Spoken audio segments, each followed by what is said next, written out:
Fala, meus amigos do podcast Metamorfoses, o podcast da questão humana. E hoje estamos aqui com só o nosso amigo Gulu, que o nosso amigo Alan teve um contratempo, né? Ele não quis vir, ele acordou hoje, falou que não estava muito afim de vir e... Ele amanheceu meio tricolor, então ele não compareceu. Mas, ainda no episódio de hoje, que vocês vão ver depois, que é com o nosso amigo Zezé, ele vai estar presente. Ele vai fazer muita falta, mas o que a gente vai fazer? Ele não quis vir, quis tomar um café da manhã mais demorado. Deu algum chamado da natureza, talvez, que a gente não saiba, né? Mas hoje nós aproveitamos o ensejo da falta do Alan e eu e o Gulu nós decidimos nos divertir um pouquinho com um assunto que a gente gosta muito, que é literatura, né? Sem um controle ditatorial do Alan, mentira, né? Ditador não.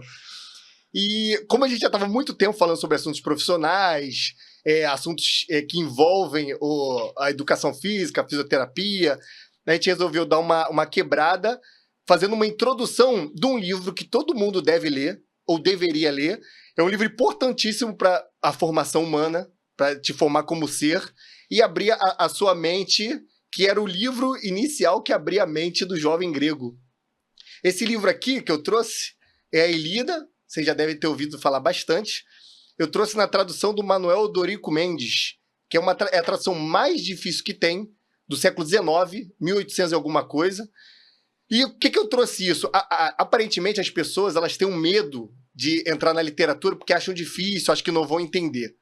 Só que com o tempo, quando você se ambienta com o tema, você passa a entender ele facilmente e depois ele fica até fácil. Você precisa romper essa barreira do medo para poder entrar. Agora, a leitura das literaturas é importantíssima, como já falamos em vários episódios anteriores. Se você já não nos viu, pode ir lá ver. Tem vários episódios que comentamos Machado de Assis, comentamos Lima Barreto e fizemos outras leituras.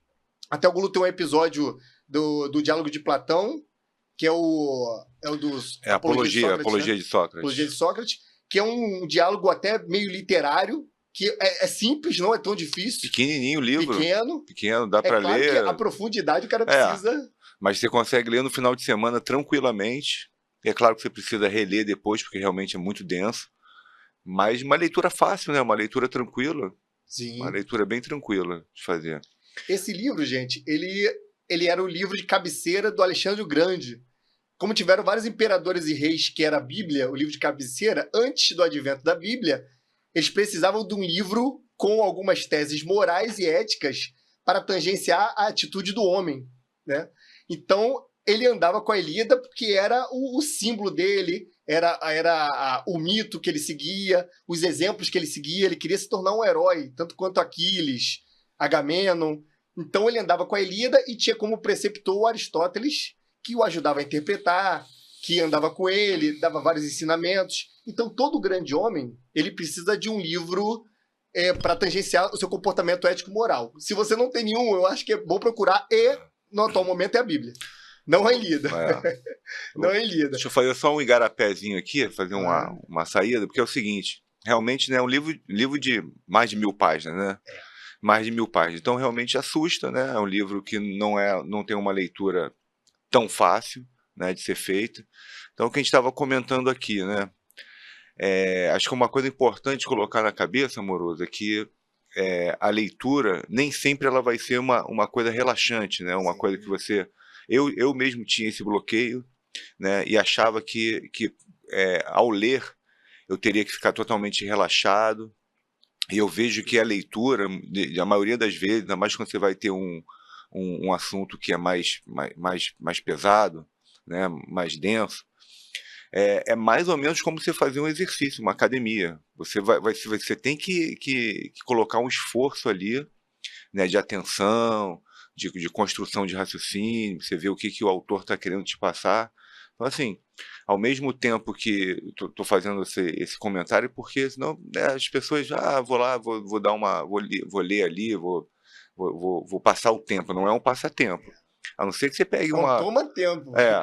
A não ser, e não é você não vai estar gastando tempo, você vai estar investindo tempo, é um investimento. Sim. Porque realmente, né, trazendo para a nossa profissão, quanto mais você tiver o seu horizonte alargado, né, do seu imaginário, do que você vai conseguir conversar com seus alunos de uma forma mais abrangente, atingir mais pessoas com um nível maior, né, porque a literatura faz isso, ela faz uma abertura, né? Então, a gente vai tocar aqui no assunto de literatura, né? Pode parecer um pouco afastado da nossa profissão, mas não está. Pelo contrário, tá bem próximo, né? Faz parte do nosso dia a dia, né? A gente já comentou aqui, a gente tem toda a parte técnica que é um pressuposto, mas a gente fica 1 hora com o aluno, às vezes 2 vezes na semana, 3 vezes na semana, De anos. né, durante anos, e algumas vezes tem gente que dá aula todo dia. Você imagina se encontrar com a pessoa todo dia, assim, o assunto do Flamengo esgota, né? Assim, Flamengo, pô, Violência no Rio de Janeiro. violência no Rio de Janeiro, né? Fazer comentários sobre o noticiário, entendeu? Faz parte, claro, do dia a dia.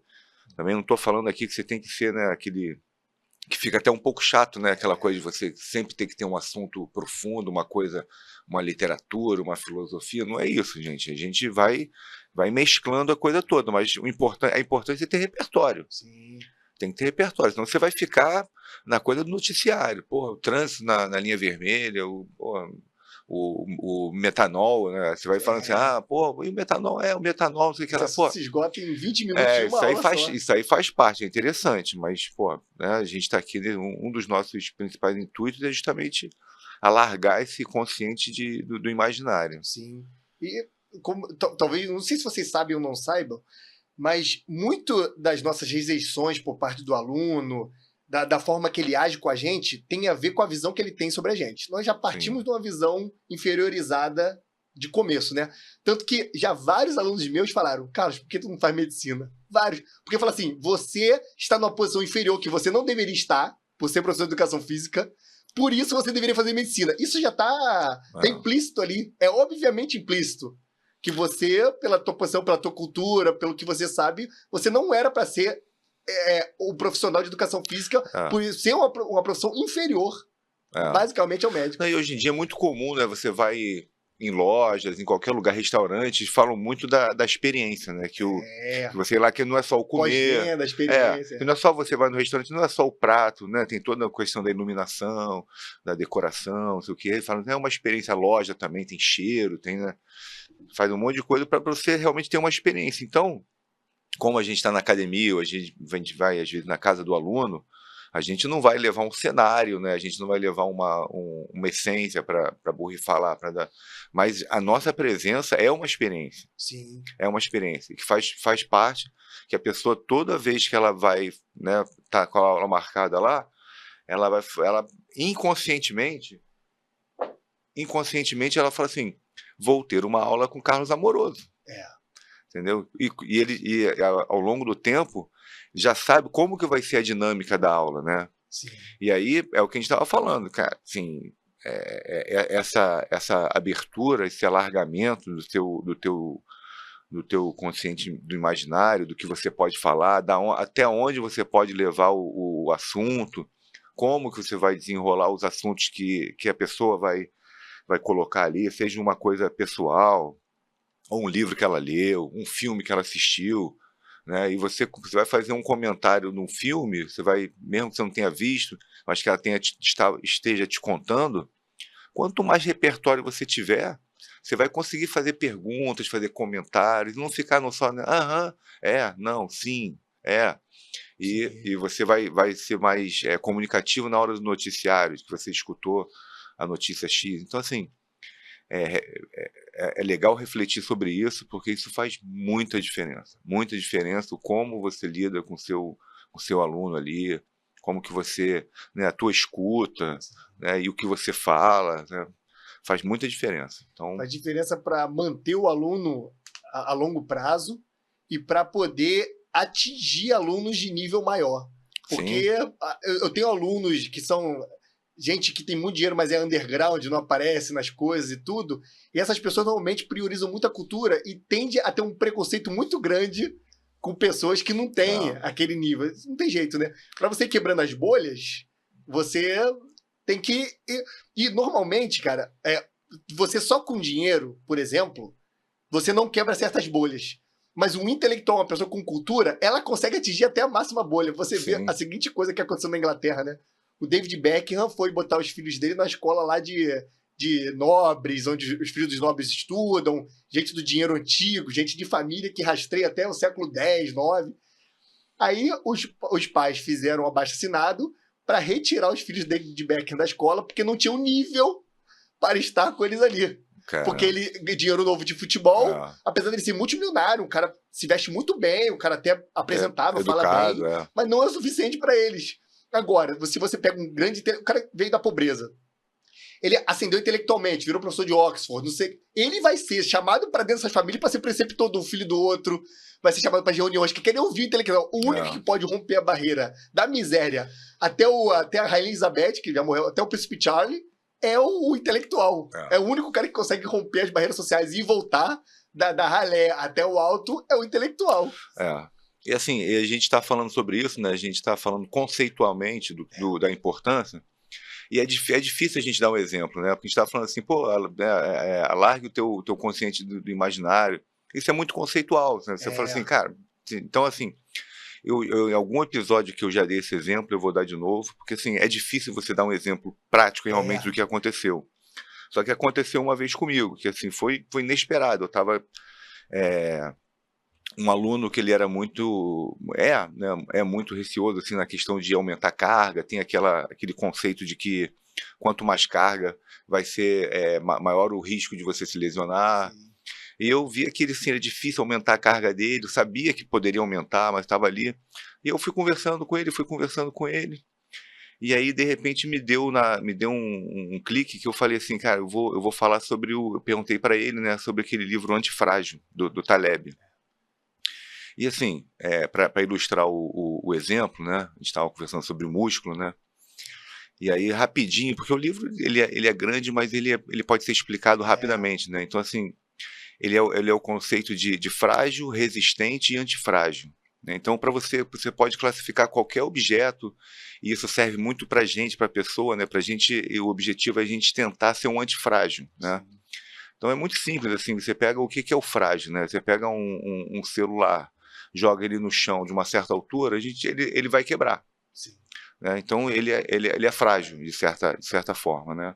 O resistente é aquele ao contrário, é aquele que resiste. Você pode bater nele que ele vai resistir. Ele, claro, cada objeto, cada pessoa tem um limite, né, de você bater ali e ela resistir, mas ela é um material resistente. Você pode botar uma barra de ferro, você vai bater, ela vai resistir. Conforme você for batendo muito, ela vai acabar deformando, né? Mas é inegável que a barra de ferro é resistente. E o antifrágil, que é o conceito principal, que é o que a gente deve tomar para a nossa vida, é que quanto mais você bate, você fica mais forte. Você fica mais resistente, né? Aquela pessoa que você vai lá, a vida coloca dificuldades e o cara cresce com a dificuldade, cresce com os obstáculos, né? E eu pensei, cara, o músculo é a mesma coisa, o músculo, ele é deformado. Ele é deformado e quando você gera uma sobrecarga, que ele faz as microlesões, a fisiologia dele é de ele ficar mais resistente e mais forte. Sim.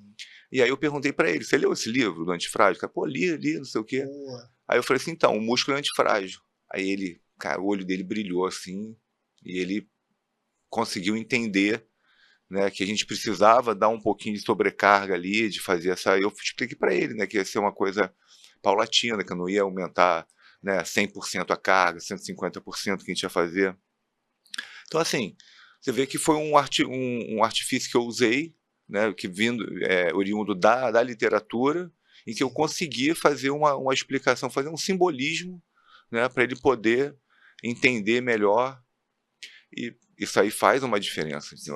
É um cara muito culto, muito inteligente, e a gente, o objetivo de todo mundo é conseguir cada vez um ticket maior, né, uma hora aula maior, e a gente não pode se enganar de que não é uma regra, mas normalmente quanto maior a sua hora-aula, para o nível dos clientes que você vai, dos alunos, a exigência é maior. A exigência é maior. Você pode saber muito tecnicamente, mas não pode ser um chulo também. Exatamente. Eu sou o rei da técnica. Você explicar para uma pessoa, vamos botar assim, né? Porque eu não estou dando nome, uma pessoa ignorante, uma pessoa com pouca cultura, qualquer explicação vai. Com a pessoa com mais cultura, com mais bagagem, né, que exerce um cargo, é um CEO, é um alto executivo. Gente que lê 10, 12 livros por ano. Que está acostumado a fazer análise, entendeu? Ver a lógica do discurso. Então, assim, o sarrafo vai subindo. E às vezes você pode se complicar achando que você vai dar uma explicaçãozinha ali rasteira, e aí de repente o cara te faz uma pergunta, você continua rasteiro. E aí, meu amigo, já acabou, já formou a tua imagem que você falou, né? Já formou, já fez, ó, esse cara aí, pô, ele tem uma limitação cognitiva. E dali ele vai te ver a vida inteira dessa forma. Você vai ficar ali, vai ficar contando, vai ficar falando as coisas do dia a dia, mas... Então, assim, né, voltando, você não precisa ser da Academia Brasileira de Letras, você não precisa ser um alto intelectual. A gente está falando assim, para você... E aos poucos, que é uma caminhada. Você não vai também chegar no primeiro livro. É uma caminhada. É você ir lendo, se informando, conversando com pessoas que têm esse mesmo hábito. Né? A gente, né, entre a gente, quanto a gente não aprende entre a gente, que não é só lendo, a gente conversa, tem a nossa resenha no WhatsApp. Então, assim, vale a pena procurar pessoas que estão nesse mesmo grau de objetivo, né, de querer esse alargamento do horizonte. E na caminhada. Sim. E a quebra da expectativa na hora de você praticar um serviço para alguém, isso aí conta muito, né? Porque ela já imagina, eu vou contratar um professor, ele vai fazer isso e aquilo, eu recebi uma indicação, provavelmente ele é um bom professor, mas aí você chega lá. Pô, eu tive uma aluna, que é a minha aluna mais intelectual que eu tenho, eu cheguei na casa dela no primeiro dia, dentro da casa dela, livro a perder de vista, tudo lotado de livro.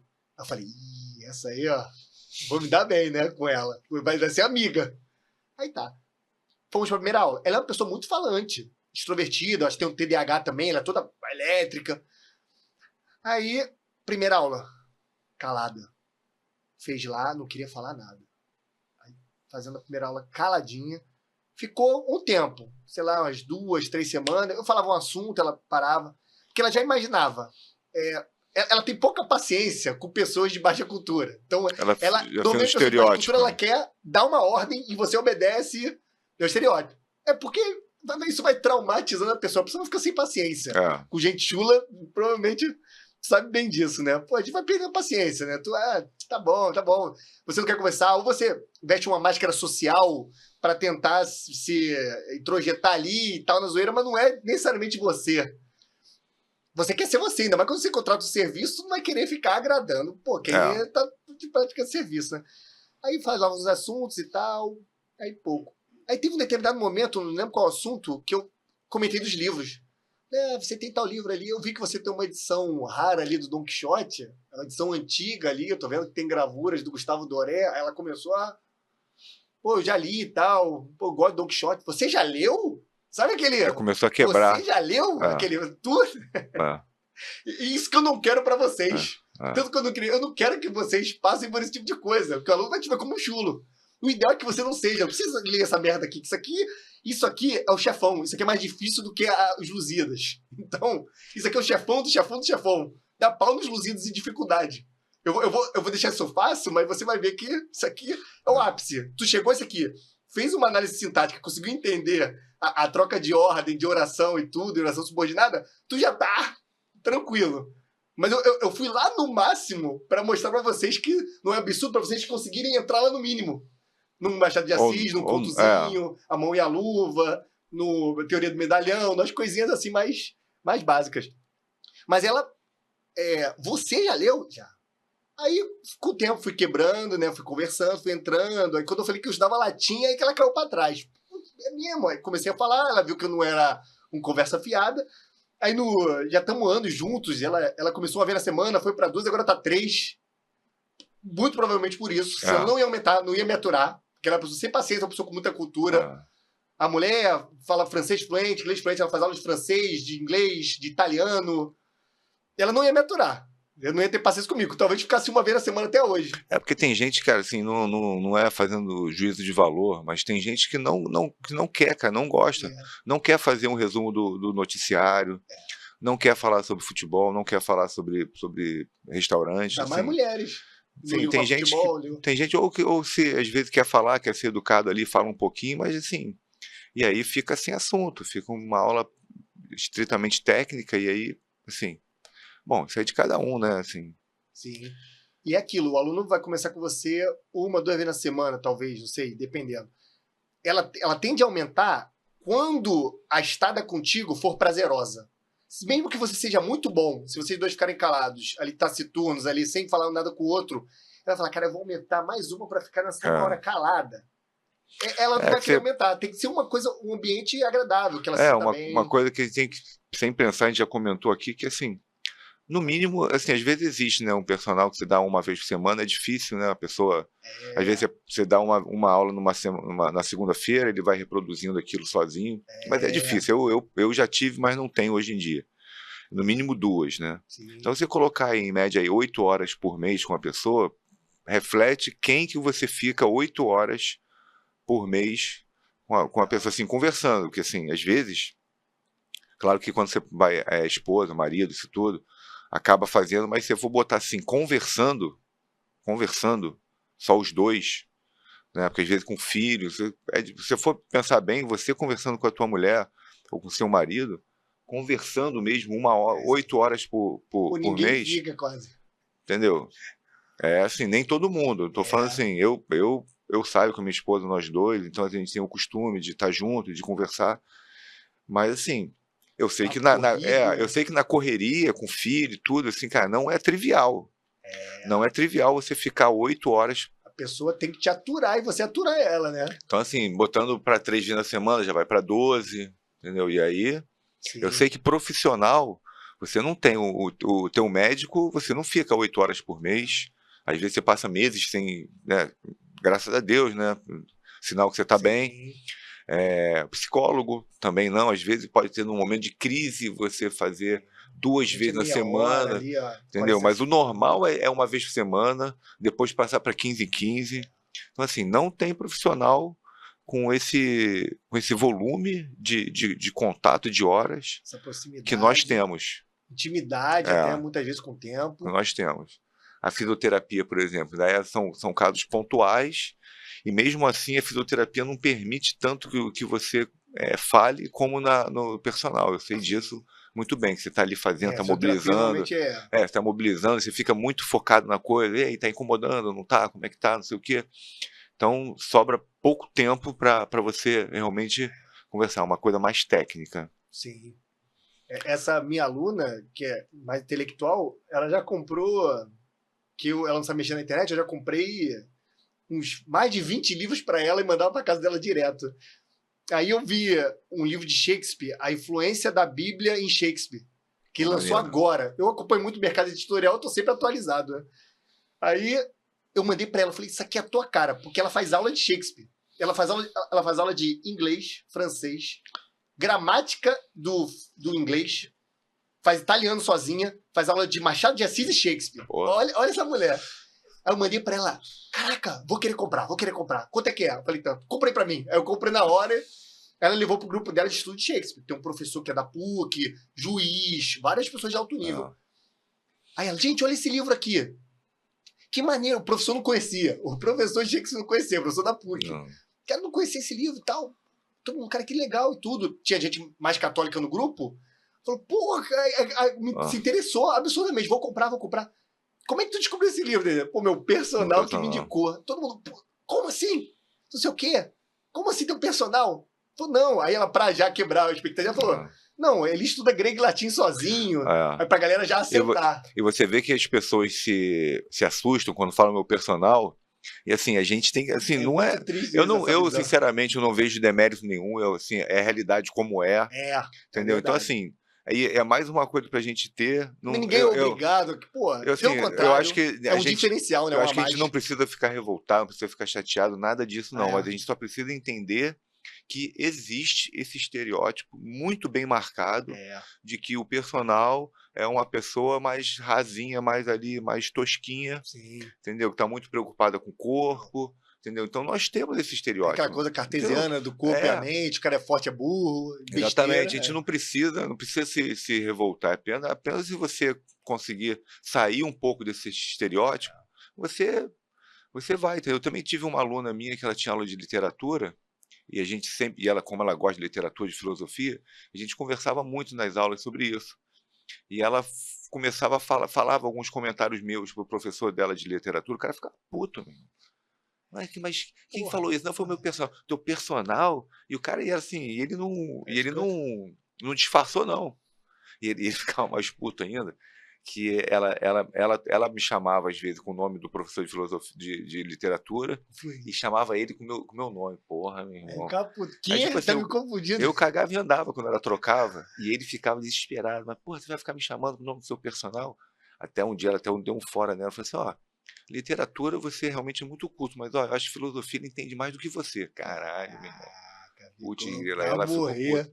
Então, assim, vamos lidar com a realidade como ela é, que é que é a melhor coisa do mundo. Existe esse estereótipo e se a gente quer mudar esse estereótipo só cabe a nós, Sim. entendeu? Só cabe a nós. Assim, eu tô tranquilo. Eu não me importo desse Eu também, eu até estereótipo, entendeu? fico rindo. Eu falei, Eu não me importo nem um pouco. porque a gente sabe quem a gente é, a gente não É, tem assim, dúvida. eu particularmente, eu sei que eu não sou um intelectualzão, não faz parte do meu objetivo ser. Sim. Eu busquei a filosofia, a literatura e ler mais para eu.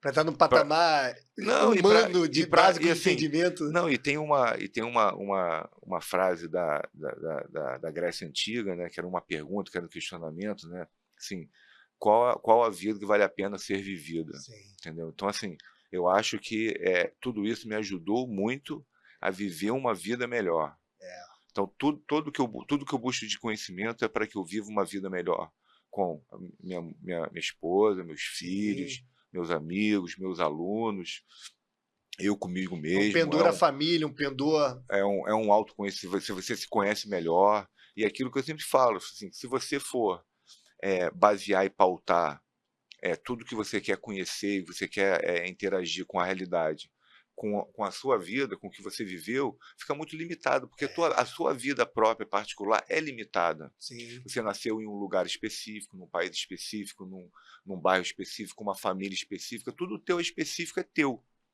E quanto mais você vai lendo, é como se você vivesse outras vidas. Se tivesse tanto literatura como biografia, eu gosto muito de ler Eu também adoro biografia, biografias. Pô. porque é outra vida.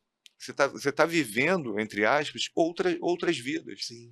E aquilo Tá te dá uma. entendendo? Você fala assim, pô, né, você vai vendo as coisas que se repetem, Se repetem os muito. padrões A se repetem natureza humana, ela muito. é fixa, É, cara. A é o galera que, acha que não existe natureza humana, pô, tábula rasa, né? é o Não que eu, existe. é o que eu falo às vezes Existe. até para os meus alunos. Eu falo assim, olha, que eles falam assim, pô, a máquina daquilo na academia, a máquina daquilo, exercício esses dias, e falo assim, ó, gente, olha só.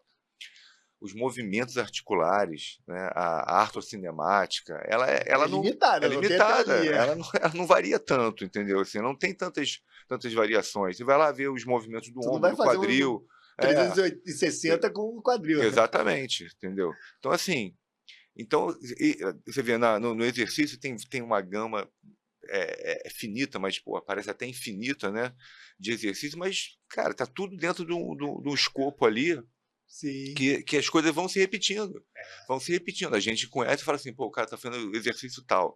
Fala, eu sei descrever qual é o movimento articular, o que ele está fazendo e qual é a variação que ele está fazendo. Sim. Né? Essa é a diferença do leigo para ele, deveria ser, né? Exatamente. Mas, e aí, voltando ao assunto, os padrões de comportamento, de personalidade, de temperamento, eles se repetem. É.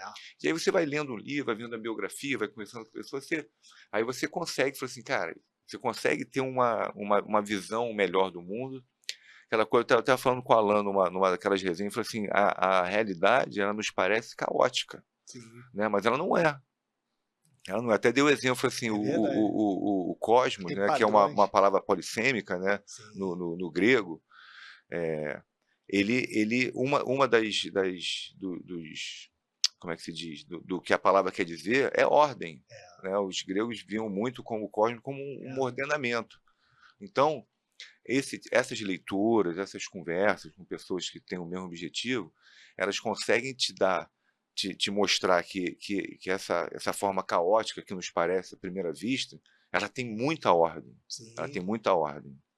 A gente vê no corpo humano, né? Você vê uma pessoa que estudou pouco o corpo humano, fala assim, cara, vai entender a fisiologia, parece uma coisa muito caótica, mas pô, tem uma arquitetura, uma coisa Na evolução chama de Bauplan, que é o plano básico. Não pô, tem muito para onde ir além disso. E é uma coisa linda, né, cara? Linda, Sim. entendeu? Mas, pô, assusta para quem acha que aquilo é caótico e realmente parece. Então, isso ajuda muito a você sair um pouco desse estado, né, de você achar que a coisa, pô, é muito desordenada e vai ordenando. Sim. Porque, como eu falei, as coisas se repetem. Assim como uma pessoa que está aprendendo ali, que a gente falou dos alunos que são mais cultos, pô, eles vão vendo, vão entendendo a tua explicação. Daqui a pouco ele já tem um ordenamento daquilo bem razoável. Tem aluno meu que falava, pô, cara, eu acho que eu sei tanto quanto muito professor, talvez Sim, mais sim. do que vários. Aí, de tanto eu falar no ouvido. Aí voltando, encostando na coisa que a gente estava falando, que eu já também comentei isso aqui, teve um aluno meu que é desse naipe, muito inteligente, um cara culto, no mercado financeiro, lê bastante. Ele virou, a gente já está junto há 15 anos, ele virou com uns 4 anos, assim, mais ou menos, 3, 4 anos. Ele falou assim, você sabe que eu poderia me virar sozinho, né? Tipo assim, você sabe que tecnicamente... Só para você saber. Só para você saber, você sabe que eu poderia fazer minha musculação. E poderia, entendeu? Só que como ele tem uma boa situação financeira, e aí aquelas coisas, ele gosta você pode ter razão, para que ele vai ficar contigo? Ele gosta da experiência de estar ali, né? E ele, como ele faz provas também de teatro, ele sempre vai, né, para pintar uma coisa nova. Ele vai me perguntando, vai falando, entendeu? Então, assim, ele já falou o conjunto da obra, de eu estar aqui com você, de a gente estar conversando, de estar trocando ideia, e dentro desse universo, ele falou assim, cara, para mim vale muito a pena. Sim. Mas ele sabe que, tecnicamente, se ele quisesse, ele faria sozinho. Como muita gente faz, né? Se vira. E a partir do momento que, pô, você tá ali meio, pô, chatinho ali, aquela coisa meio... Que não anda muito o assunto, que aquela coisa, muitas vezes ele tem que falar sobre certos assuntos para ser educado, para ser... Chega um dia e fala assim, pô, cara, sabia? Não, pô, hoje não vou não, amanhã começa a faltar, ou diminui a ver na semana para... É isso, ó, eu acho que a gente no início, quando você falou do tema, a gente ficou com receio de, como é que a gente vai encostar isso na nossa profissão? Acho que a gente já deu uma boa introdução, acho que você já pode entrar aí na...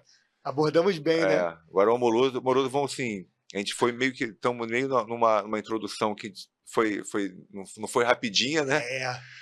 Mas agora vamos dizer assim, ele vai entrar na parte técnica que vale muito a pena prestar atenção e ele vai esmiuçar, ele vai pegar uma leitura densa e vai trazer para uma linguagem mais simples. Então, bem legal. Esse livro aí realmente é uma bíblia. Sim. O nosso objetivo aqui não é para te assustar, até porque não vou assustar vocês quando eu explicar, vai parecer muito fácil. Até quando. Tudo bem que meu irmão ele tem um nível intelectual, assim, sei lá, 1% da população brasileira. Só que, digamos assim, abaixo do meu, um pouco. Abaixo do meu em alguns assuntos. História, ele sabe muito mais coisa que eu em algumas coisas, tem algumas mais que ele em outra, né? Normalmente, Idade Média, Antiguidade, sei mais que ele. História da África e do Brasil, ele sabe muito mais, então a gente conversa. Mas isso aqui é complexo para qualquer um. Tu pode botar uma pessoa muito culta aí que tu ache, tu vai ler isso aqui pro cara, o cara não vai entender isso aqui de primeira. Porque não é pra você entender de primeira. Nem na época tu entendia isso aqui de primeira. Só que o objetivo é inspirar vocês a mostrar que um dos livros mais difíceis da língua portuguesa não é tão difícil assim quando você faz um esforço. E esse esforço precisa ser feito em qualquer livro para você aprimorar seu vocabulário, para você aprimorar sua inteligência. A inteligência só se aprimora diante de desafios, né? Então, nós vamos trazer o desafio máximo para te inspirar. Pô, entendi. Quando você falar entendi isso, que é a coisa uma das mais difíceis que tem, você vai se inspirar em falar, pô, então vou pegar um conto do Machado, vou pegar um conto do Lima Barreto, vou pegar qualquer literatura que eu gosto, nem que queira pegar um Dostoiévski bem traduzido, você vai ficar mais encorajado a fazer isso, adquirir cultura para poder. Aí você falou na inteligência, tem que... Assim, o Amor tocou num ponto muito, muito importante, que foi assim, a inteligência você só aprimora com desafios, com obstáculos. Porque a inteligência, você tem que usar a tua inteligência para tudo aquilo que não está aparente. É bem importante você entender isso. Ele é mais metafísica do que física. Não tá, tem certos conhecimentos que não estão aparentes. Então, por isso tem laboratório, por isso tem pesquisa, porque a resposta não está aparente. Sim. Assim como a gente pode, assim, o que está aparente? Pô, o amoroso está na minha frente. A gente consegue sair mais, eu vou usar uma nomenclatura como isso, é a razão, como se fosse a proporção das coisas, razão nesse sentido de proporção, Sim. né, no sentido matemático mesmo, entendeu? Então, tudo que é aparente, assim, é isso. Eu sei que essa mesa de madeira, a cor dela, que a televisão a tela está do meu lado, que a gente está num ambiente iluminado. Isso tudo é aparente. É como você, na hora, você organiza as coisas, o mundo, de uma forma ordenada e imediata. Sim. Isso é a razão, que eu chamo de razão. E a inteligência é tudo aquilo que não está aparente. Que aí você precisa desses obstáculos, dessas dificuldades, para você aprimorar, a você desvelar, né, como se fosse uma tirada de um véu de uma coisa que você não está vendo, não está aparente. Sim. Eu acho que foi até o Clóvis que falou, aquele negócio do Tosquinho e tal, que é muito famoso dele, ele falou, em outro momento, você precisa aprimorar sua capacidade de abstração. Sim. Cara, você precisa aprimorar, cara, que você entende a realidade. Eu vou citar um exemplo, acho que não sei se eu já citei, talvez não, que é uma coisa um pouco pessoal. A minha família, ela, vou falar claramente, ela tem que eu denominei de genealogia da dependência. No momento do meu bisavô, ele era um militar, um sargento do Exército Brasileiro, e meu tio-avô, eu acho que na época ele era cabo do Exército Brasileiro. O meu tio-avô estava num navio mercante, se eu não me engano, aqui na costa, na época da Segunda Guerra. Acho que antes do Getúlio Vargas se posicionar em favor dos aliados. Aí os nazistas vieram de U-Boat, né, com o submarino, e atacaram alguns navios mercantes aqui. Navios ingleses, navios brasileiros. Um dos navios afundados estava com meu tio-avô. Aí ele morreu, ele tem até o nome no monumento de pracinhas e tudo. Aí minha avó já recebeu, e o pai dela depois faleceu, o meu bisavô. As filhas, todas mulheres, só tinha ele de homem como filho, e os únicos homens eram o meu tio-avô, o meu bisavô e meu tio-avô. Os dois morreram, ficaram a minha bisavó com mais 4 filhas. Então, elas passaram a receber uma pensão e uns acréscimos de herói de guerra, sobrou uma patente. Então, a minha avó recebeu uma pensão desde os 13 anos de idade. A minha avó nunca trabalhou na vida. Ela, no máximo, fez um crochê, uma coisinha, ainda bem não vendeu. Ela não precisou trabalhar. E isso não é muito bom para a cabeça do ser humano, né? Ela precisa ter um esforço. Apesar da minha avó ser uma pessoa sábia, só não é muito sábia nesse âmbito do dinheiro. Ela valoriza, ela guarda, mas o problema é o que ela fez pelos de baixo, pelos descendentes. Então, as minhas avós, elas não poderiam trabalhar, porque também perde a pensão, né?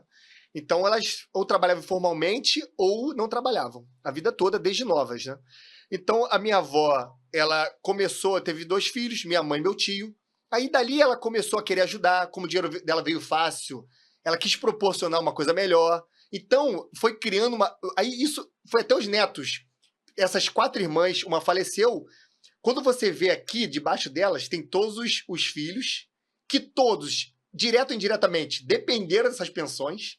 Nos netos, continuou essa dependência. Tem primo meu que não trabalha, tá largado aí, dependendo da pensão.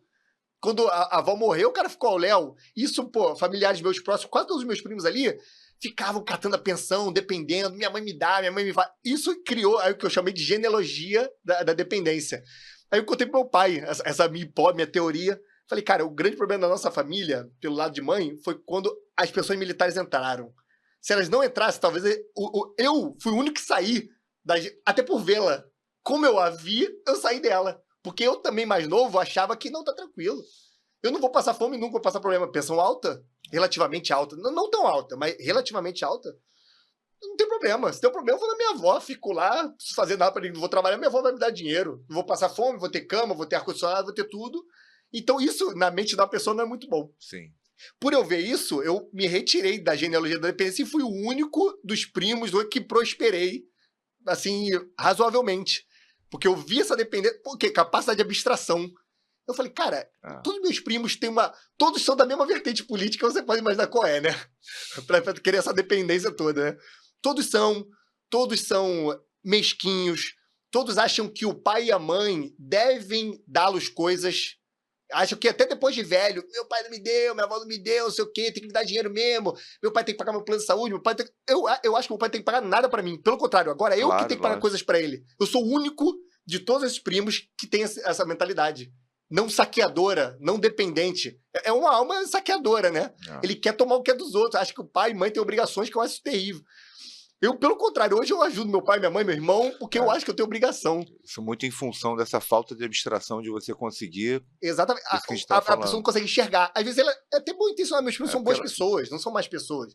Mas é como ela não consegue enxergar isso, ela acha que isso é o normal e que quem tá acima tem obrigação para com elas. Eu sentei com meu pai dia desses, que é totalmente o contrário, ele não é dessa família, é a família da minha mãe. Ele entrou, meu pai, pelo contrário, sempre foi empreendedor, sempre correu atrás. Eu contei isso pra ele, ele ficou assim, ó. Caralho, é isso mesmo? Como é que tu não viu isso? Aí eu falei aqui, ó. Se você não estudar muito e aumentar a capacidade de abstração. Aí ele contava pros outros isso. Eu falei, me dá os créditos lá, isso não é ideia tua, não, sacaneando ele, né? É sair da emanência, né? Porque você fica só O na meio- emanência.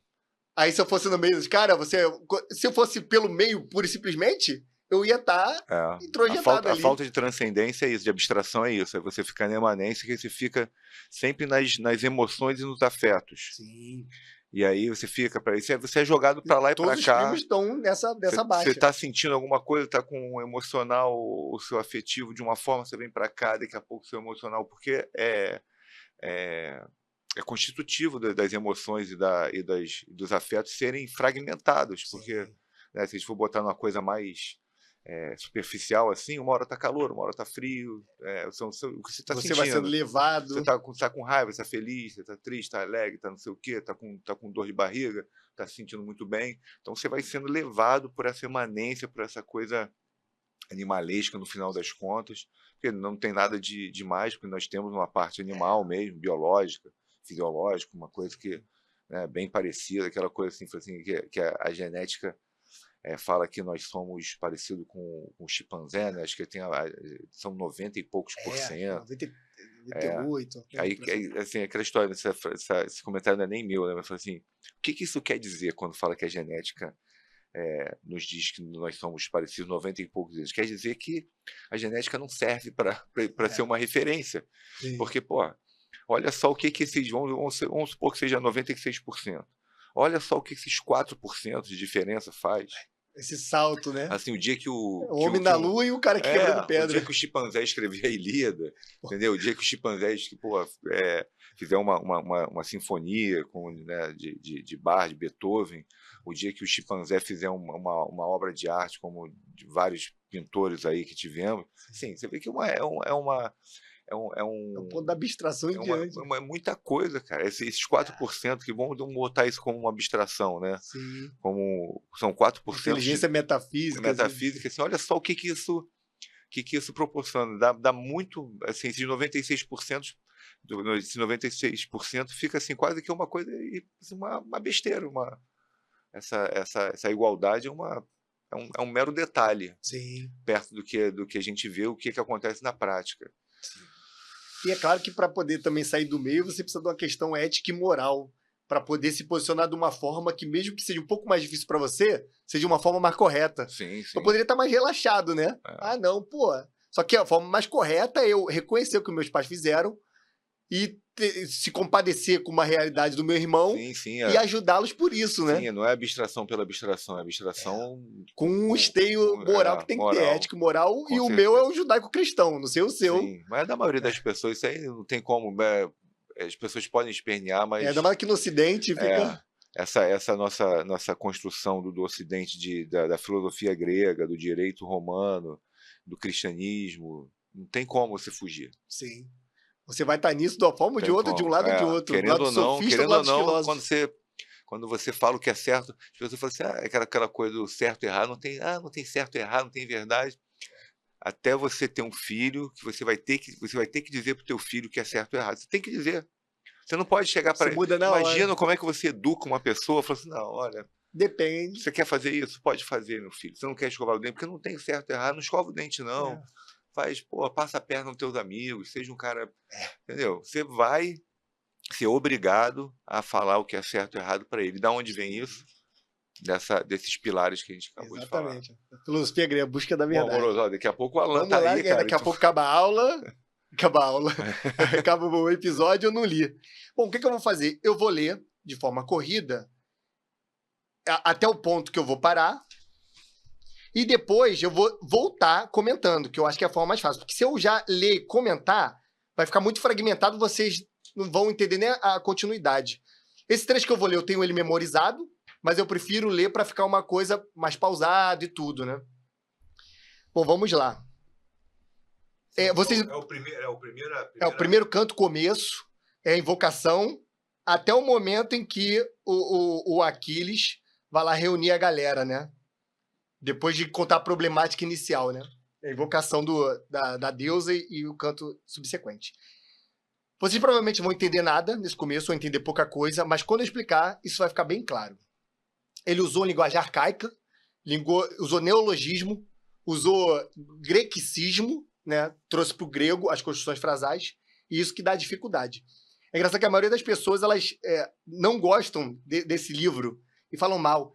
É ininteligível, não dá para entender merda nenhuma e tal. Quando eu escuto, eu Carlos Fernando, fico puto, porque se o cara se esforçar um pouquinho, ele vai achar isso aqui a melhor coisa que tem. Você pega acadêmicos de bom nível, normalmente acadêmico, ou outras pessoas que não são acadêmicas que gostam, quando a pessoa gosta e entra nesse livro, esse é meu livro preferido de todos, só para adiantar, meu livro de tradução preferido de todos. Eu prefiro até esse do que o em grego, que eu já consigo ler alguma coisa, mas eu prefiro esse aqui, que é a Ilíada brasileira do Odorico. Ele usa esses termos arcaizantes e tudo, e quando falam mal eu fico muito chulo. Quando você pega autores que conseguem entender, isso aqui para eles é uma obra de arte, é maravilhoso. Bom, vamos lá.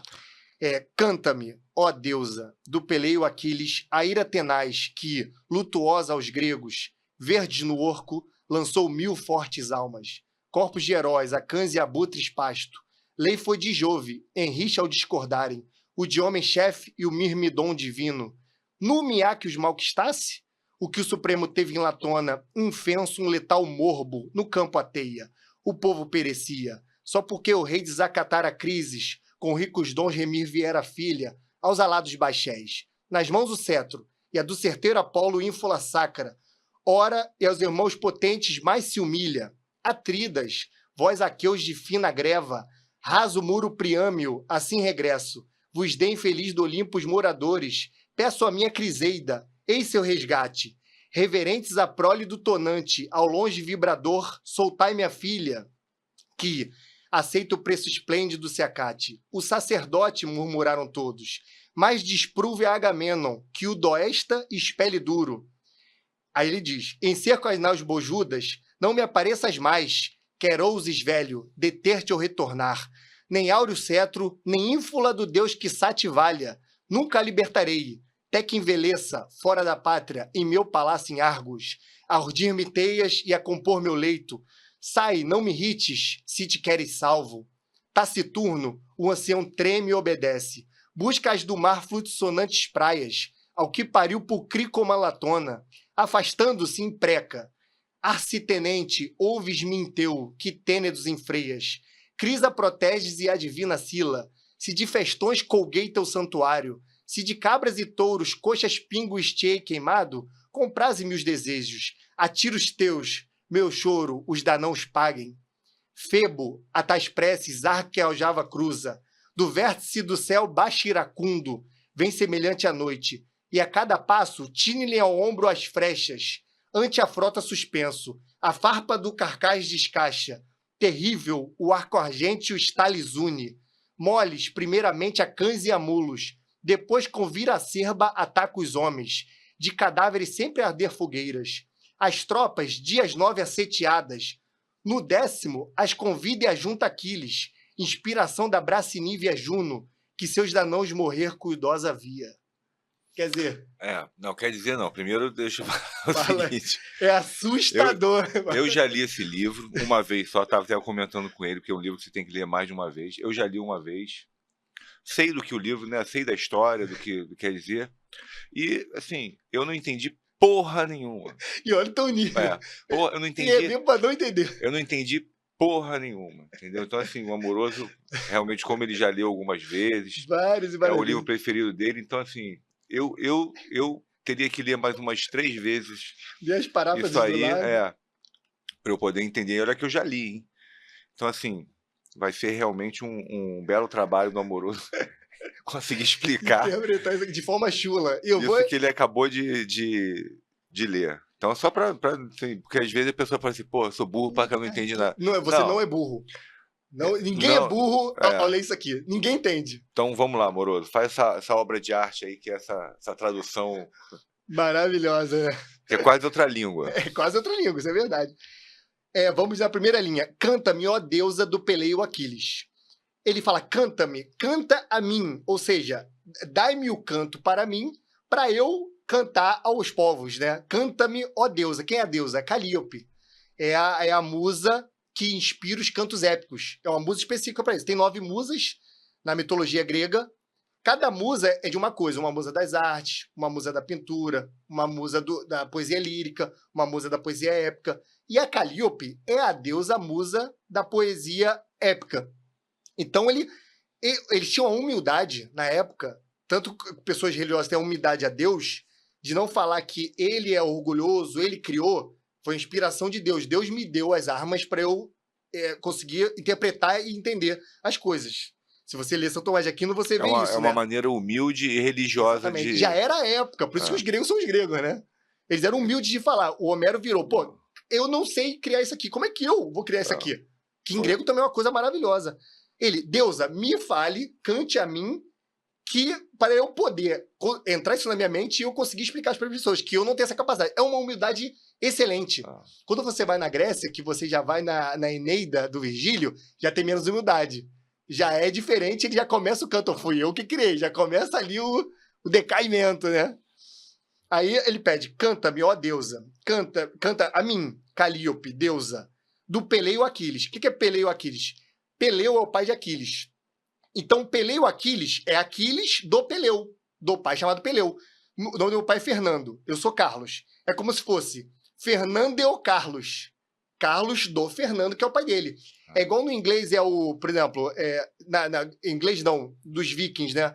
Era Haroldo Godwinson. Haroldo, filho de Godwin. Esse som no final é filho. Você não precisa nem ir muito longe, na roça, na fazenda, era muito assim, fulana que aí se reportava filho de fulano, que normalmente era uma pessoa que era mais conhecida. Sim, mais velha. E no português também tem, por exemplo, o nome da minha esposa é Flávia Fernandes. Esse Fernandes é filho de Fernando. Aí acabou virando sobrenome. O pai dela não é Fernando. Mas esse Fernandes já seria o filho do Fernando. Tem vários outros nomes assim, né? Gonçalves, filho de Gonçalo, toda essa coisa, né? Então o começo é isso. Canta-me, ó deusa do Peleu Aquiles. Cante para mim, deusa, sobre o Aquiles, filho de Peleu. Beleza. Aí a segunda linha. A ira tenaz, que lutuosa aos gregos, verdes no orco, lançou 1000 fortes almas. A ira tenaz, a palavra em grego é menin. Menin é uma ira que você tem, ela se instaura em você e ela não passa, ela fica durando muito tempo até você saciar. É uma vingança, só que não tem essa palavra em português. Uma ira que dura durante o tempo. Aí ele usou ira tenaz. Tenaz é que tem tenacidade, tem dureza, tem resistência. Sim. Então a ira que está durando. Quer dizer, o Aquiles ficou tão irado que essa ira durou até ele conseguir matar todo mundo que ele pôde, destruir Troia, até ser morto com a flechada no calcanhar, né? É uma ira que durou até o fim, porque mataram, a gente não vai passar por isso, mas mataram o fiel companheiro dele, o Patroclo. Usou as armaduras dele, foi lutar no lugar dele na guerra. Quando mataram o Patroclo, ele descobriu, ele foi fazer uma vingança destruindo todo mundo, matando dezenas e dezenas de soldados. Então essa ira que dura. Então, o que é a Ilíada? Isso tem relação com o nosso que a gente estava falando, que a ira é uma coisa que se repete. Exatamente. Ele está falando sobre uma pessoa... Ela não cessa com a vingança. Ela não cessa com a vingança e é um comportamento humano. Sim, exatamente. Então, se perguntaram, o que é a Ilíada? É um canto sobre a ira de Aquiles. Essa é a explicação mais fácil. Que é a história da ira do Aquiles. O que acontece em volta, acontece em volta. É a ira do Aquiles, o que acontece no caminho. A remissão e tudo. Então, a ira tenaz é a ira que dura com o tempo. Ele fica irado, fica puto da vida, vamos deixar mais chulo ainda, e ele quer se vingar de qualquer maneira. É a ira que dura. Que lutosa aos gregos, que causou luto aos gregos, né? Essa ira causou muito luto porque ele caiu na guerra matando todo mundo. Então, os gregos foram atrás dele, começaram a lutar, os povos da Hélade toda ali da Grécia. Então, ele matou muita gente, causou luto no lado dos troianos, e os gregos foram junto com ele, também causou muito luto no lado dos gregos, né? A ira dele foi tão feroz que acabou matando mais gente do que deveria. Que isso foi lutuosa aos gregos, já causou luto. Verdes no Orco lançou 1000 fortes almas. Verdes é que ele matou muitos jovens. Quem ia pra guerra normalmente tinha os senis, os mais velhos. Senis de Senex, né, do grego, não é velho tonto. Então, normalmente, os filhos dos reis, os nobres, o senil da época devia ter 30 e poucos anos, 40 anos. Né? Era capaz. Senil, né? 40 e poucos anos era um cara experiente, 50 já era um ancião. Então, verde no Orco, quer dizer, lançou os corpos verdes, não estavam maduros, eram verdes. Muita molecada nova, molecada de 17, 18 anos. Morreu, que era o auge, né? A maioria. No Orco, o que era o Orco? Era o Hades. Da mitologia grega, o Orco é a parte que você cai lá nas terras inferiores do deus Hades. Vocês já viram os desenhos da Disney? Quando você cai lá no Hades, né? Do desenho de Hércules e tal, você vê o Hades lá todo pretão, cabelo de fogo. Você cai lá naquela terra onde você fica uma espécie de... No espiritismo, uma espécie de... Aquele lugar que fica entre o céu e o inferno. Purgatório. Uma espécie, não é espiritismo, é do catolicismo. Catolicismo, é purgatório. O espiritismo depois pegou de antemão. É uma espécie de purgatório. O reino de Hades é o Orco, né? Que é a palavra em grego, em latim, que em grego é o Hades. Então, ele lançou no purgatório, no inferno, que seja, muitas almas verdes, muita gente nova, ele matou e mandou para lá. Lançou 1000 fortes almas. 1000 fortes almas de heróis que ele mandou pro inferno. Na pancadaria, né, da guerra. Corpos de heróis. Corpo de heróis, gente valorosa, gente de estirpe, aristocratas. A cães e abutres, pasto. Ou seja, ele matou as pessoas, os corpos ficavam ali no campo de batalha. Então serviu de pasto para cães e abutres, para eles comerem. Só que essas inversões que parecem difíceis, mas quando explica, vai, né? Lei foi de Jove, em rixa ao discordarem, o de homem-chefe e o mirmidon divino. Lei foi de Jove é o quê? Jove é Zeus. É a palavra latim para Zeus, né? É o Deus supremo, Deus do trovão. Você sabe que é o Deus Zeus da mitologia. Então, a lei de Zeus... É o Deus do politeísmo, é o Deus central. É, o Deus central. É a coisa mais próxima que seria do Deus que comanda tudo, né? Então, a lei foi de Jove. É a lei do Deus Zeus, ele que determinou que tivesse uma rixa em rixa ao discordarem, o de homem-chefe, que é o Agamenon, que é o rei que está comandando as tropas gregas na invasão de Troia, e o Mirmidon divino. Quem é o Mirmidon divino? Aquiles. Então, a lei de Jove, a lei de Zeus, era botarem o Aquiles e o Agamenon em dissensão, em briga, para poder favorecer os troianos. Então, a lei dele era, pô, eu vou me meter aqui na guerra, eu vou separar esses dois, que é o maior guerreiro com o rei que está dominando, para poder favorecer Troia, e Troia conseguir uma brecha para poder lutar. Que se eles forem muito unidos, vai ficar difícil para Troia. A gente já pode aí ver um viés político, né? Ele manipulou ali. Você vê que é uma linguagem difícil, mas tem tudo a ver com o que a gente vive. É viés político, é a ira, é a humildade. Você vê que a manipulação. Você tá aí o quê? Na quinta frase aí? Na quinta? Tô na quinta. Sexta. Você vê quanta coisa a gente já... Ali. Aí, o de homem-chefe, que é o chefe dos homens. Por que Mirmidon? Mirmidon é formiga em grego. E o símbolo da Fítia, da cidade que o Aquiles que Peleu, o pai de Aquiles, era rei, é uma formiga. Por que são Mirmidons o Aquiles e os soldados dele? Porque eles se movem como formigas, né?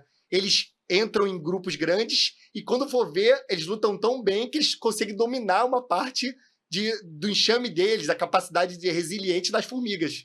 Acontece que elas não morrem. Então os Mirmidons não morriam, eles se mantiveram a tropa de elite, né? Tinha uma organização. Uma organização muito forte, uma união, sempre focada na cabeça, que é do herói Aquiles, obedeciam cegamente.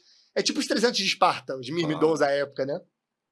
Então houve essa dissensão entre o Agamenon, que era chefe dos homens, e o Mirmidon divino, que era o Aquiles.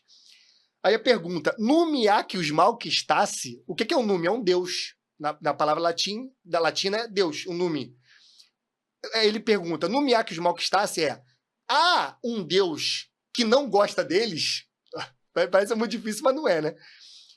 Qual é o deus que não gosta deles, que está contra eles, do lado de Troia e contra os gregos? O que o Supremo teve em Latona. O que o Supremo teve em Latona? Quem é o Supremo? Zeus. É o deus Supremo. É o Jove. O que ele teve em Latona? Latona é uma deusa. Então, o que ele teve em Latona? O Apolo. O deus Apolo, que é o febo Apolo. Então, qual é o nome que os queria mal? O que o Supremo, o que Zeus teve com a Latona, que é o Apolo. É tudo indireto, ele não é o Apolo. Ele vê fala... que ó, tem Supremo, a gente já pode, né? O STF. Tu já faz uma ligação. Já tem um STF aí. Então, aqui nessa parte, ele quer dizer que Apolo estava contra os gregos, ao lado dos troianos. Infenso, um letal morbo no campo Ateia. Ou seja, ele atacou o campo dos gregos com um morbo, uma comorbidade. Ele baixou uma praga no campo dos gregos para poder atacar os gregos para defender os troianos, né? Essa praga seria a ira? Não, essa praga é uma praga de doença mesmo. Praga de doença mesmo. Que ele conseguiu jogar com os arcos, matou gente e jogou uma praga com os arcos. O arco chegava lá e espalhava uma praga, uma doença, todo mundo caía doente. É uma arma biológica. Uma arma biológica, exatamente. É o gás mostarda da época, né?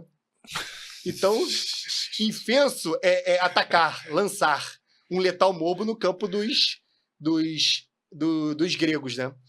O povo perecia, o povo morria pelo morbo, pela comorbidade, pela doença. Só porque o rei desacatara Crises, que é um rei, Agamenon. Ele desacatou o Crises, que é o sacerdote de Apolo. Então, como ele desacatou, deixou o Crises enfesado, ele foi pedir para Apolo, Apolo, eu sou seu sacerdote, o principal. O Agamenon me esculachou. Vai lá atacar ele. Aí o Apolo ficou irado, mal quis os gregos e foi lá jogar o morbo, jogar a doença. Aí vai explicar porque o Crises ficou chateado, né? Com ricos dons Remir viera a filha. Por quê? O Crises veio com dinheiro, veio com riquezas para poder tomar a filha dele de volta, que foi capturada pelos gregos. E ele foi até aos alados baixés, né? Foi até os barcos. O que é alados baixés? São os barcos. Baixés são os barcos. Alados por quê? Porque eles têm aqueles remos, birreme e trireme, e eles se movimentam de forma alada, né? Aquele remo vai fazendo assim, parece que o barco está voando. As alados baixés. Mas o que você está falando aí, por exemplo, do Agamenon? Agamenon ou Agamenon? Em grego Agamenon, né? Por causa do acento, Agamenon. Entendi. A gente fala Agamenon... aquela coisa que você fala Agamenon, alguém vai te corrigir, você fala Agamenon, alguém vai te corrigir também.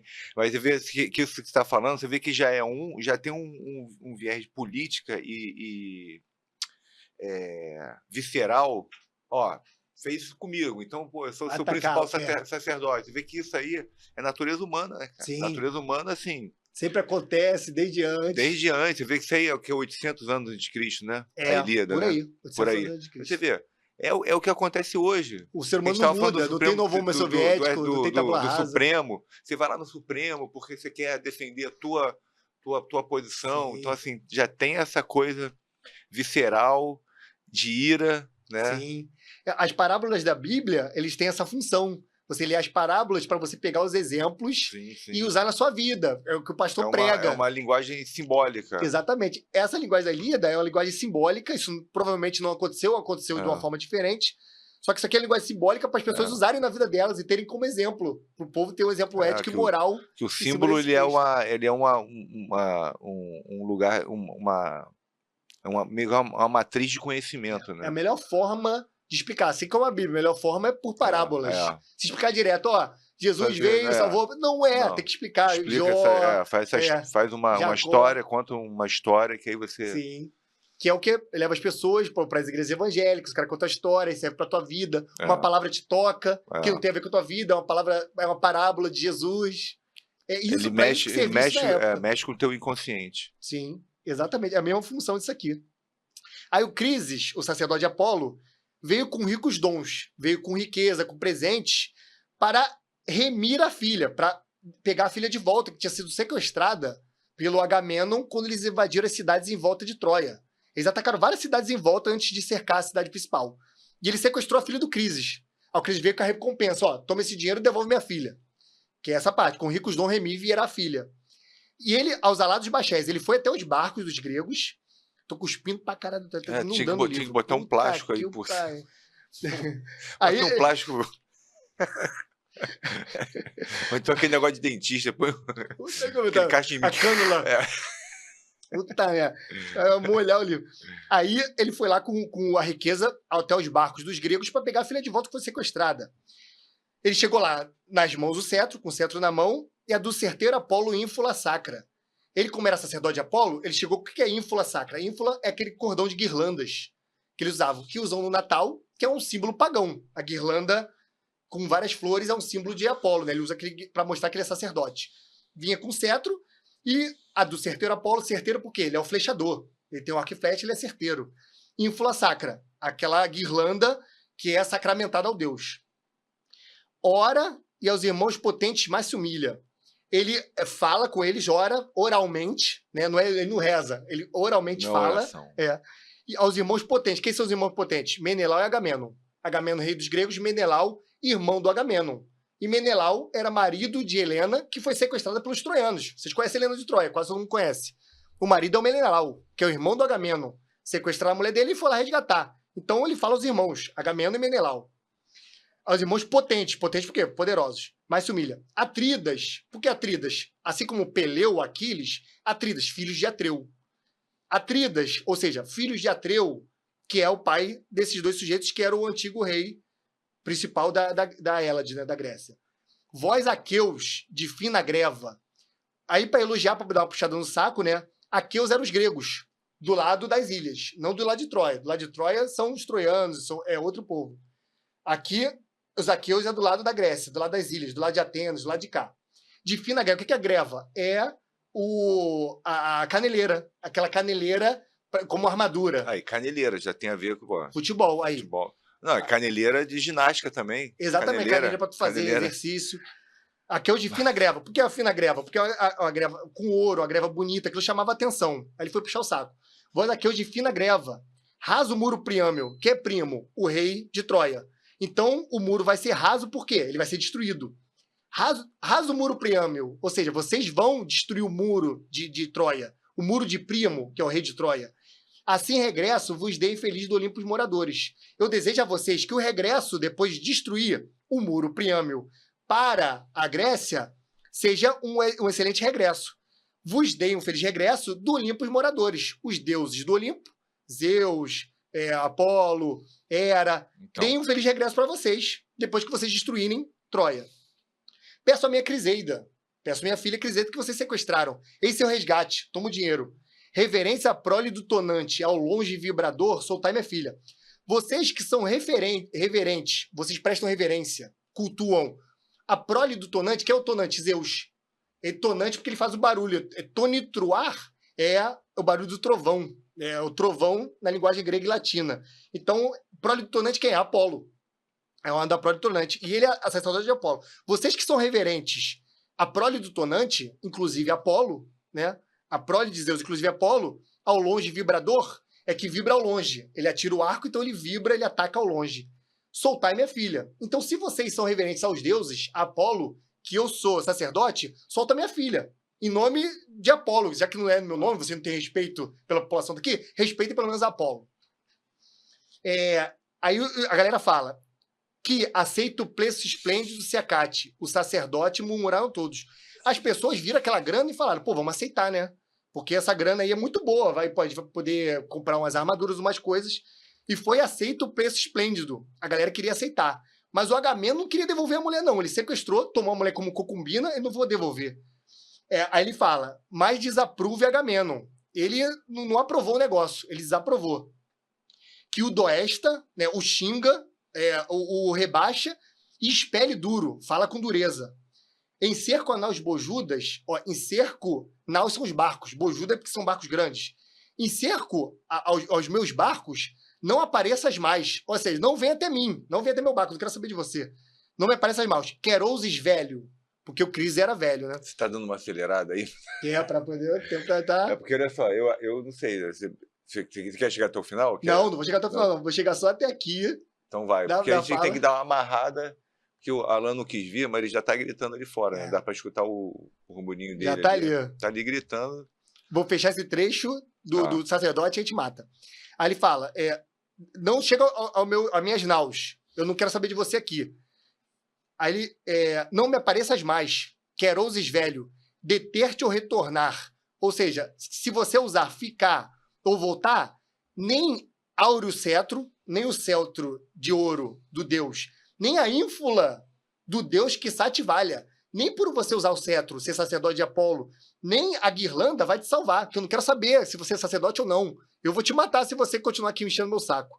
Nunca a libertarei, até que ela envelheça fora da pátria dela, em meu palácio em Argos, a urdir-me teias e a compor meu leito. Ou seja, urdir teias é fazer trabalhos de mulheres à época, tricotar, fazer trabalhos, roupas e tal. A urdir-me teias, fazer roupas para mim e a compor meu leito, servir-me de concubina, né? Servir de mulher de sequestrada, né? Segunda mulher dele, que ele ia tomar ela como segunda mulher.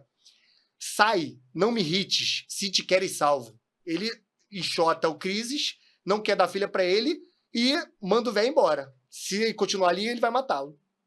Acho que dá para parar por aqui mesmo. Que é isso, né? Assim, é uma linguagem rebuscada, né? Mas, porém, é aquilo que a gente falou, né? As coisas vão se repetindo. Isso aí, pô, daria para você fazer uma novela. Sim. Daria para fazer uma novela mexicana, entendeu? Ou uma novela brasileira. Quer ser muito boa. Uma mexicana, bota assim, poderia ser... É só trocar o personagem, trocar o local. Exatamente. Então, você vê, é a questão da ira, e aí a ira, ela proporciona um movimento de vingança, de você, no final das contas, você querer que as ações sejam tomadas a partir das suas vísceras, das suas pulsões, do que você está sentindo ali. Sim. Né? Do que você quer, do que você acha injustiça, justiça, e aí você recorre aos deuses ali. Né, até brinquei no negócio do Supremo, são quantos juízes do Supremo? Né? Nem sei quantos são. 11. Né? Sempre um número ímpar, né? Para dar um último veredito. Então, assim, recorre a um, recorre a outro, e fala, eu sou isso, então, pô, me ajuda aqui. Então tem essa dinâmica que é o que a gente vê hoje em dia. Né? Você vê 800 anos antes de Cristo, 2.800. A natureza humana não mudou nada. Humana não mudou nada. Aí essas teorias de Rousseau, de tábula rasa, de que o ser humano nasce uma folha em branco e pode colocar o que for programar, não é um programa. Não é assim. Ninguém conseguiu. O ser humano é basicamente a mesma coisa, desde os tempos imemoriais até hoje. Ele age da mesma forma, tem os mesmos exemplos. Ele, pela luxúria e voluptuosidade do Agamenon, pegou a Criseida e falou, nossa, mulher, uma das mulheres mais lindas. Ele falou, só não iguala a minha mulher, que tá lá no palácio, mas ela é linda, vai ser minha segunda mulher. Pela voluptuosidade dele, pelo pecado dele, ele não quis devolver de jeito nenhum, mesmo incorrendo ao risco de um Deus se vingar. Tu vê como é que o ser humano é igual, né? O que você não faz por amor aí? Às vezes até um homem rebaixado, uma mulher rebaixada, você acaba com a sua vida pela voluptuosidade. Foi o que o Agamenon fez, acabou com a vida dele. Depois o Apolo vai lá e destrói os exércitos gregos. Então, eu trouxe texto... Eu quero que vocês botem aqui nos comentários... o seu arremate final aí. Eu quero que vocês botem aqui nos comentários o que vocês acharam. Se a minha explicação ficou clara para vocês, coloquem aí. E se, como desafio, vocês pegarem, começarem a ler devagarosamente, pode ser esse livro, pode ser outro, e tentar fazer uma interpretação das palavras e coisas. Depois que você passa por isso, enriquece seu vocabulário, enriquece seu entendimento, dali qualquer coisa que te falem vai ser fácil. Você vai interpretar tudo muito mais fácil, você vai estar sempre um passo à frente. E digam aí nos comentários se minha explicação foi boa, se vocês entenderam. E aí, qualquer coisa, chama ele no privado, lá no Instagram. Qualquer dúvida, chama no privado, mas eu acho que eu me fiz claro explicando de uma forma mais zoeira. E eu acho que já deu para inspirar alguns e talvez dissuadir outros de ler. Mas o nosso objetivo aqui é inspirar, nem que a gente consiga, entre cada 100, regimentar um ou dois, que melhore a profissão, ou mesmo que não seja da profissão, seja de outras áreas, consiga melhorar seu nível, sua capacidade abstrativa, sua inteligência. Nosso objetivo é tentar resgatar pelo menos um. E você que está vendo, nós pretendemos te resgatar também. Tudo aquilo que a gente falou no início do podcast. Exatamente. Então, acho que é isso, né, amoroso? É isso. Estamos aqui, aí, em cima da hora. Maravilha. Aí agora o Alan, porque eu falei, ele não veio, mas ele está fazendo barulho lá fora. Então, aí, já está incomodado. irado, tá com a ira tenaz. Tá com a ira. A ira que não passa nunca. Que isso aí é bem dele mesmo. Ele é com o Alan Aquiles. É a Manning do Alan, né? Aquiles. Beleza, Valeu, gente. Um abraço. Um grande abraço. Tchau, tchau.